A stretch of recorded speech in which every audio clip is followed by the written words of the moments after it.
Free Jacob Zuma protests have now spilt into Gauteng. There have been flare-ups in parts of Johannesburg. That happened overnight. Well, Yuveka, what we are seeing is mop-up operations as well as some of the operations by emergency management services, firefighters battling with some stores that had been burnt down.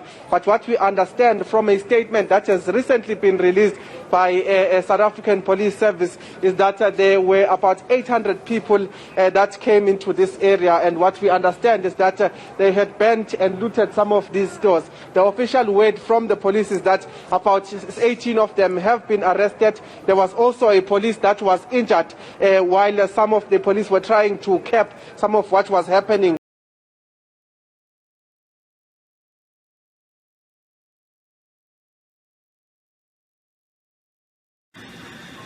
Tonight, the tense moments at Fort Lauderdale's International Airport. Thousands forced to evacuate after a bomb squad was called to investigate a potential threat.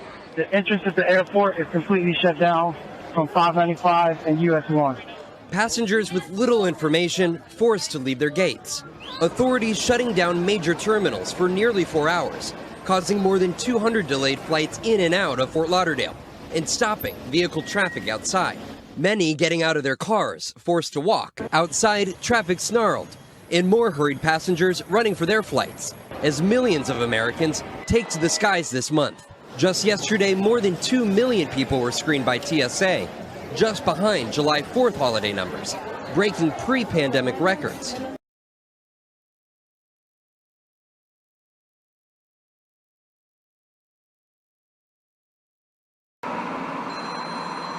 Russia is facing a surge of coronavirus cases, and with it, deaths. The country reporting 752 coronavirus-related deaths on Saturday, the most confirmed in a single day since the pandemic began. It pushes the national death toll to over 142,000. The Coronavirus Task Force also reported over 25,000 new coronavirus cases, including over 5,000 in Moscow alone. Authorities are struggling to suppress a surge in infections, blamed on the more contagious Delta variant.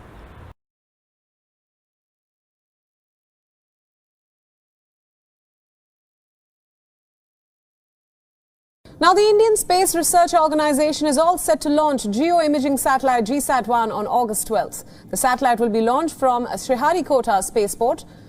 It will be the second launch to carry out during the pandemic. The new launch date, August 12th, is subject to weather conditions, of course. The GSAT-1 will give real-time images from the country's borders, and it will quickly monitor natural disasters or even episodic and short-term events. Another objective is to obtain spectral signatures of agriculture, snow, glacier, forestry and more. GSAT-1 was initially scheduled to be launched on March 5th in 2020. It had to be postponed due to technical reasons.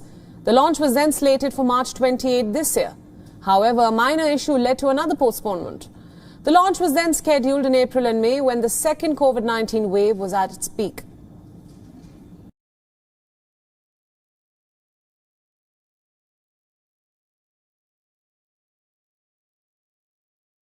A towering crane today plucking Confederate General Robert E. Lee statue from its pedestal in downtown Charlottesville. The monument many Americans believe glorifies slavery and white supremacy hauled off to cheers and applause.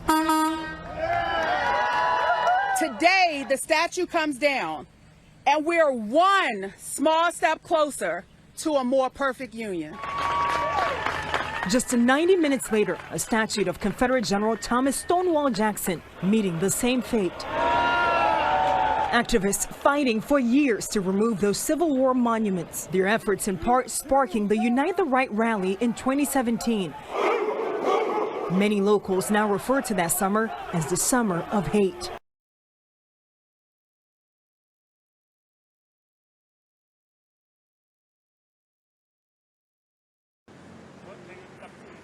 A power struggle is brewing in Haiti in the wake of President Javenel Moise's assassination. Ariel Henry, who Moise named prime minister just 2 days before his death, declared himself the nation's highest authority over the weekend. But he hadn't been sworn in by the time Moise was killed, creating confusion over who should be the legitimate leader. Henry, a neurosurgeon by trade, told Reuters over the phone late Friday, quote, "After the president's assassination, I became the highest legal and regular authority because there was a decree nominating me." Claude Joseph, who Henry was meant to replace, was named interim prime minister in April and has so far taken the reins of power in response to Moise's assassination. He's appealed to the U.S. for support and declared a 15-day state of emergency.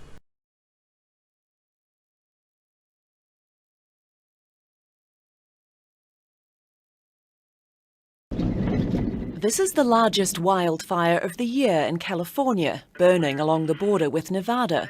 A combination of two fires sparked by lightning that doubled in size between Friday and Saturday. The fire's rolling downhill here. It's one of several fires threatening homes across the western United States, blamed on so-called heat domes, pockets of high pressure which push warm air down, forcing temperatures up. With scorching temperatures across 10 states, 30 million Americans are facing extreme heat. This wildfire in Oregon doubled in size on Saturday, pushed by strong winds. Officials have called the blaze unpredictable and erratic. Some areas have been evacuated, while others have been told to pack up and be ready to leave at any moment.